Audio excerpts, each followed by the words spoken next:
नमस्कार विद्यार्थी मित्रांनो, ग्रो अकॅडमी या युट्यूब चॅनलवर तुमचे मनापासून स्वागत आहे। आपण थंबनेल पाहिला असेल, परीक्षा कधी होणार, सर्वांच्या मनामध्ये तो प्रश्न आहे। विद्यार्थी मित्रांनो, 2021 ला, 2022 ला, 2023 ला, 2024 ला प्रत्येक जण परीक्षेचीच वाट बघतोय फक्त, पण रिझल्ट जर बघितला फक्त 3.5% येतो। मित्रांनो, प्रत्येक जण माझ्या प्रत्येक व्हिडिओला जर बघितलं तर विद्यार्थी परीक्षा कधी होणार, परीक्षा कधी होणार असेच प्रश्न विचारत असतात। शिक्षक पात्रता परीक्षा ही जर विचारात घेतली मित्रांनो, तर परीक्षा पास होण्याचा टक्का जर बघितला फक्त आणि फक्त किती आहे, 3.5%। याचा सर्वात मोठं कारण काय आहे, याच्या मागचं, या परीक्षा मागचं कारण नेमकं काय आहे हे सर्वात प्रथम सांगतो। नोट्स कशा अवेलेबल करायच्या, कोणत्या गोष्टीवर जास्त महत्त्व द्यायचं, ज्या गोष्टी आपल्याकडे आहेत त्यातच आपल्याला 90 मार्क कसे मिळवायचे, या व्हिडिओच्या माध्यमातून आपण सर्व डिटेल पाहणार आहोत। विद्यार्थी मित्रांनो, लक्षात घ्या, आता सर्वात महत्त्वाचा मुद्दा म्हणजे आपण परीक्षेची जर वाट बघत असाल तर ते आधी थांबवा। परीक्षा होण्याच्या अगोदर आपण एखादा पेपर सोडवून बघावं की आपल्याला खरंच मार्क येतात का। अरे, परीक्षेची हजार रुपये फीस भरायची आणि तुम्ही कसलाच अभ्यास केला नाही तर पास कसे होणार आहात, आणि 3.5% 2.5%च रिझल्ट लागेल। मित्रांनो, टीईटीची ही गत आहे, आणि सीटीईटीची जर बघितलं महाराष्ट्रातील फक्त 2000 किंवा 3000 लोक पास होतात। फॉर्म भरतात किती, 4 ते 5 लाख फॉर्म भरतात, आणि ऑल इंडिया मधून 25 ते 30 लाख लोक सीटीईटी ला फॉर्म भरतात। आणि आपल्या टीईटीचा जर विचार केला 4 लाख ते 5 लाख फॉर्म येतात, आणि परीक्षेमध्ये पास होण्याचा टक्का जर बघितला 15 ते 16,000 जास्तीत जास्त आतापर्यंत पास झालेले आहेत। मित्रांनो, लक्षात घ्या, टीईटी पास करायचे तर तुम्ही आजच आता तयारीला लागा, आणि ते मध्ये सोडू नका, तरच पास होणार आहात। आणि मटेरियल अवेलेबल करायचं मी सर्वस्वी प्रयत्न केलेला आहे। मित्रांनो, सर्वांपेक्षा बेस्ट मटेरियल आपल्याकडे उपलब्ध केलेलं आहे। फक्त तुम्हाला ऑनलाईन क्लासच्या माध्यमातून घरी बसून वेळ काढून तुम्हाला क्लास करायचे आहेत। आता आपण शिक्षक आहोत, तुम्हाला माहितीच आहे, बरोबर। शिक्षक असल्यानंतर पहिला मुद्दा काय रे, आता मी शिकवतोय तुम्हाला म्हटल्यावर तुम्ही शिकणं, आणि सर्वात महत्वाचं त्यानुसार प्रयत्नात राहणं, प्रयत्न करणं हे खूप महत्वाचं आहे। गुरु काय करत असतो, ज्ञान वाटायचं काम करायचं असतं, ते वाटलेलं आपल्या हिशाला आलेलं त्याचं काय विश्लेषण करून आपल्याला त्यातून मार्क मिळवायचे असतात, प्रयत्नवादी होऊन यशस्वी व्हायचं असतं। विद्यार्थी काय म्हणतात की बाबा सर आम्हाला पासची गॅरंटी द्या। अरे, तुला सर्टिफिकेट आणून देऊ का पासचं? अरे बाबा नो, तुम्हाला आम्ही मार्गदर्शन करणार आहे, तुम्ही त्याच्यातून मार्क मिळवणं तुमचं काम आहे। आता बरेच विद्यार्थ्यांचं, सर मला ना परीक्षेच्या वेळेस टाइमच नव्हता आणि मी परीक्षेला जाऊ शकलो नाही किंवा जाऊ शकले नाही, सर मला ना या गोष्टी कमी पडल्या, मला नोट्स भेटल्या नाही। या सर्व गोष्टी आमच्या ठिकाणी आल्यानंतर आम्ही सर्व उपलब्ध करून दिलेले आहेत। विद्यार्थी मित्रांनो, तुम्हाला त्या फक्त रेग्युलर व्यवस्थित रित्या अभ्यास करायचा आहे। त्याचा व्यवस्थित अभ्यास केला तर मित्रांनो आपल्याला टीईटीला मार्कच किती लागतात रे, ओपनच्या विद्यार्थ्याला 90 लागतात आणि कास्टच्या विद्यार्थ्याला 83 लागतात। हे एवढे मार्क मिळवलं म्हणजे आपल्याला ब्रँड लागला। एकदाच आपण फायनली आपण काय करतो की बाबा आपण आता इथून पुढे परीक्षा पास व्हायची गरज नाही, एकदा पास झालं म्हणजे आपण टेट द्यायला मोकळे असणार आहोत। सर, ते भविष्यामध्ये शिक्षक भरती निघेल का, सर भविष्यामध्ये शिक्षक भरती होईल का? मित्रांनो, पारदर्शक शिक्षक भरती होईल इथून पुढे सुद्धा। कारण जर बघितलं मित्रांनो, लक्षात घ्या, शिक्षक भरतीच्या जागा किती रिक्त आहेत, महाराष्ट्रामध्ये शैक्षणिक पातळी घसरली का चढली, या सर्व गोष्टी बघणं गरजेचं आहे। टेट एक्झामला सुद्धा माझ्याकडे रेग्युलर 500-600 विद्यार्थी होते, आणि जेव्हा ते परीक्षा आले, फॉर्म आले, एका दिवशी 50-50 विद्यार्थी येऊ लागले क्लासला। मित्रांनो, साहजिकच त्या विद्यार्थ्यांना मार्क येतील का? परीक्षेच्या अगोदर असणारे विद्यार्थी मित्रांनो 100+ मार्क घेऊन आता घरी बसलेले आहेत। लक्षात घ्या, म्हणजे 100+, 120, 154 पर्यंत पोहोचले विद्यार्थी 200 मार्कापैकी। टीईटी परीक्षा तर फक्त आपल्याला क्वालिफाय करायचे, पात्र मिळवायचे, इलिजिबल व्हायचे। या परीक्षेसाठी मटेरियल कसं उपलब्ध करायचं? आता मित्रांनो, परीक्षा कधी आहे सर्वांचा प्रश्न पहिला तो मिटवून टाकू आणि आपण मटेरियल कडे वळू।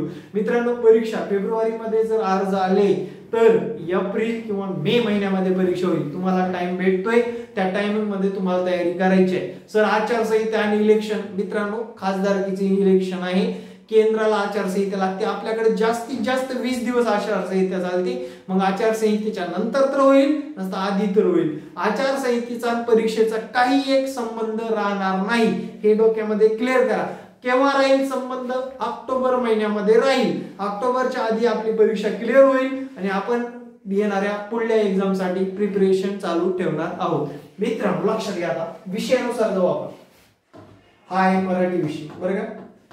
त्यानंतर जास्त करून निवडणारेच विषय सांगतोय इंग्रजी. कुणी कुणी हिंदी निवडतं, कुणी इंग्रजी निवडतं, कुणी उर्दू निवडतं, जस्ट त्याचा प्रश्न आहे. त्यानंतर मित्रांनो अंकगणित हा विषय आहे. आता या विषयासोबत आपल्याला काय काय तयारी करायची ते पण सांगतो. बुद्धिमत्ता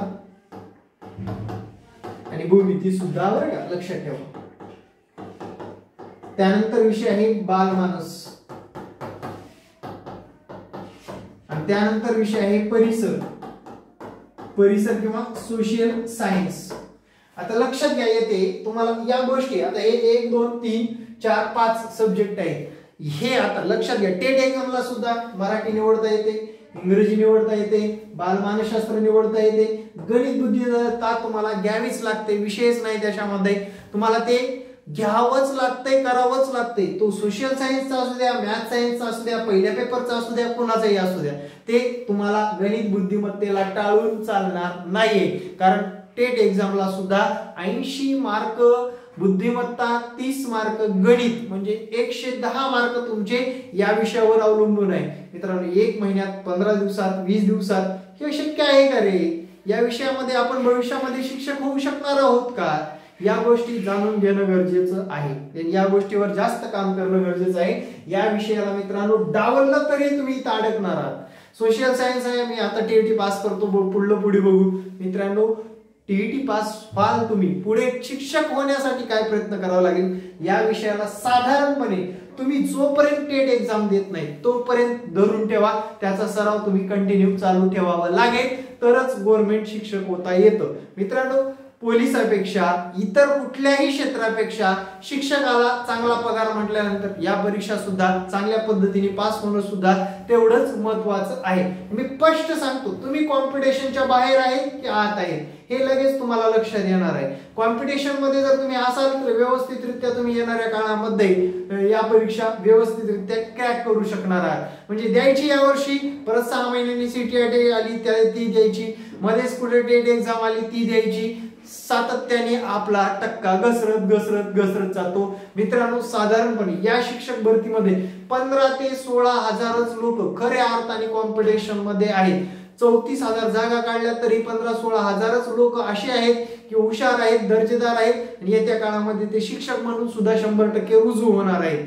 बाकीच्याकडे तुमच्याकडे कुवत नक्की आहे. तुम्ही मराठी मीडियमचे असा, इंग्लिश मीडियमचे असा किंवा उर्दू मीडियम, तुमच्याकडे कुवत नक्की आहे, पण परीक्षेमध्ये मार्क कमी असतील तर तुमचा नंबर लागणं शक्य नाही. त्यामुळे या परीक्षा फोकसली तुम्हाला करणं गरजेचं आहे. आणि इतर स्पर्धा परीक्षेच्या तुलनेमध्ये या क्षेत्रामध्ये मित्रांनो कॉम्पिटिशन कमी आहे. मी सातत्याने सांगतो कॉम्पिटिशन आपलं कमी आहे, कारण याच्यामध्ये विद्यार्थ्यांचा जर भोग बघितला मागच्या 7 ते 8 वर्षामध्ये विद्यार्थी कॉम्पिटिशन मध्ये येतच नाहीत. कारण शिक्षक भरती होत नाही, बऱ्याच गोष्टी होत नाही, टीईटी एक्झाम क्रॅक होत नाही, टीईटीचे प्रश्नांची पातळी वाढलेली आहे. म्हणजे आपल्यामुळे घडलेलं आहे, शासनाची काही चूक नाही. आपण टीईटी मध्ये जर समजा 3.5% ऐवजी 10-12% जर रिझल्ट आला असता, टीईटीचे ऑटोमॅटिकली क्राऊड वाढला असता, टेट एक्झाम मध्ये चांगल्या प्रकारे मार्क घेतले असते, विद्यार्थी पटापट रुजू झाले असते. दुसरा मुद्दा म्हणजे दरवर्षी शिक्षक भरती काढता आली असती. आणि याच्यामध्ये काही क्रिटिकल आहे, अगोदर जागा घोषित होत नाही, जेव्हा लोकांनी परीक्षा दिल्यानंतर जागा घोषित होत. आता 34,000ची शिक्षक भरती होणार आहे, याच्यामधले 7 ते 8 हजार जागा अशाच रिक्त राहतील, लक्षात ठेवा. कारण त्या ठिकाणी जायला लोकच धजत नाहीत. कुणाचं बाबा पॅरलल मिस्टर कुठेतरी नोकरीला आहे ते तिथे जात नाहीत. आता मुद्द्यावर येऊ, आपल्याला मटेरियल कसं वापरायचं लक्षात घ्या. मटेरियल उपलब्ध नाहीये मार्केटमध्ये, काय करणं गरजेचं. मित्रांनो मराठी जर विषय बघितला, स्पर्धा परीक्षेमध्ये प्रत्येक स्पर्धा परीक्षेला मराठी विषय आहे, त्याचा टॉपिक नुसार अभ्यास करणं गरजेचं आहे. त्याच्यासाठी मी म्हणतोय मार्गदर्शन तुमचा योग्य असला की ऑटोमॅटिकली या विषयामध्ये आपल्याला साधारण 30 गुणापैकी 25 गुण मिळवण्याची हमी दिली जाते. मित्रांनो लक्षात. आता याच्यामध्ये मराठी या विषयामध्ये आपण लहानपणापासून बोलत आलेलो, मार्क मिळवण्याची एक ट्रिक्स आहे मित्रांनो, नोट्स वाचण्याची सुद्धा एक ट्रिक्स आहे, त्यानुसार जर तुम्ही वाचलात तर नक्कीच तुमचा जास्त फायदा होणार आहे, लक्षात घ्या. त्यानंतर इंग्रजी विषय 30 गुण आहेत, यात जास्त नाही 20च गुण मिळवू आपण. गणित बुद्धिमत्ता आपल्याला टेट एक्झामला पण आहे, इथे पण आहे म्हटल्यानंतर फर्स्ट पेपर वाला असेल किंवा सेकंड पेपर वाला असेल, त्याने काय विचार करायचं, मला या विषयामध्ये काही करून काय करायचंय, काही करून या विषयामध्ये 25 मार्कापर्यंत पोहोचायचे, कारण मला भविष्यामध्ये सुद्धा गणिताचा आधार घेतल्याशिवाय शिक्षक होता येणार नाही. त्यामुळे या विषयाकडे दुर्लक्ष करू नका, क्लास लावा, योग्य मार्गदर्शन मिळवायचं असेल मिळवा, न मिळवा, पण मित्रांनो या विषयाला तुम्ही धरून ठेवला तरच शिक्षक होणार आहात, कारण 110 मार्काला टेट एक्झामला आहे मित्रांनो. मी सुद्धा गणित शिकवतो, अगदीच गणित विद्यार्थी मित्रांनो ज्याचं बेसिक, ऍडव्हान्स आणि एक्झाम ओरिएंटेड, ज्याचा व्यवस्थितरित्या सराव झालाय त्या विद्यार्थ्यांनी गणिताच्या जोरावर मित्रांनो साधारणपणे टेट एक्झाम मध्ये सुद्धा 150 मार्कापर्यंत पोहोचण्याचा प्रयत्न केलेला आहे, पोहोचलेत सुद्धा विद्यार्थी. आता सेफ झोन मध्ये शिक्षक भरतीमध्ये कोण आहे रे, 120 मार्क प्लस असणारे विद्यार्थी सेफ झोन मध्ये आहेत, जे की टीईटी एक्झाम क्रॅक केलेले, आणि जे टीईटी एक्झाम क्रॅक नाही 140 असून सुद्धा धाकधूक त्यांच्या मनामध्ये आहे. ही गोष्ट मित्रांनो आपल्या मनाला सांगा आणि या परीक्षा क्रॅक कडे लक्ष देणं गरजेचं आहे. त्यानंतरचा विषय आहे मित्रांनो बालमानसशास्त्र. तुम्हाला याचं मटेरियल तर अजिबातच मार्केटमध्ये भेटणार नाही, एखादं कुठेतरी चुकीचं पुस्तक भेटेल, त्यात चुकाच जास्त. त्यामुळे मी एक सांगतोय तुम्हाला मागचे पेपर जास्त करायचे, लक्षात घ्या मागचे पेपर. त्यासाठी आपण काय करणार आहोत, पेपरचं सोल्युशन घेणार आहोत, जे की आपल्या युट्यूब चॅनलवर सुद्धा असणार आहे मित्रांनो, लक्षात ठेवा. मागचे पेपरवर जास्त भर द्यायचे, आणि जे डीएड बीएड ला आपण अध्यापन शास्त्र, बालमानसशास्त्र, शिक्षण शास्त्र या घटकावर जो काय अभ्यास केला त्यालाच एकदा रिव्हिजन मारा, तुमचे मार्क इथे आरामशीर घट्ट होणार आहे. त्यानंतर परिसर अभ्यास 7वी 8वी 9वी 10वी पर्यंतचे सर्व विज्ञान, इतिहास, भूगोल या घटकावर जास्तीत जास्त प्रश्न विचारलेले आहेत. त्या घटकावर विज्ञान, इतिहास, भूगोलावर तुम्हाला अभ्यास करणं गरजेचं आहे. साधारणपणे मित्रांनो लक्षात घ्या, हे 30 पैकी आपल्याला मटेरियल उपलब्ध होऊ न होऊ 20 मार्कापर्यंत इथे सुद्धा पोहोचायचे आणि इथे सुद्धा 20 मार्कापर्यंत पोहोचायचे बस. आता याची जर टोटल केली बघा 20 हे झाले 60 आणि हे झाले 50, 110 मार्क मिळवणं काय अवघड आहे बघायचं, काय अवघड आहे. फक्त आपल्याला ही परीक्षा क्रॅक करायचे, 150 पैकी आपल्याला 90 गुण मिळवायचे. 110 मिळवलं काय, 91 मिळवलं काय, फक्त 89 मिळवू नका, म्हणजे त्याच्यात आपण मोठं कमवलं.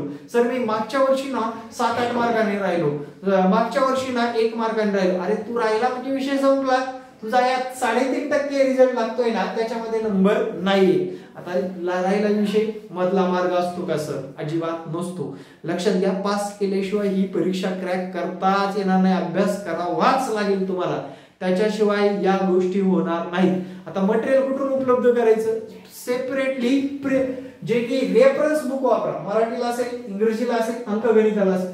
आता नातेवाईकाला सांगतात, कुणाला सांगतात की बाबा पुस्तक आण डीएडीचं, एक पुस्तक आणतो त्याला 3-3दा उघडू पाहतात, त्याच्यामधला एक सुद्धा मार्काचा फायदा होत नाही.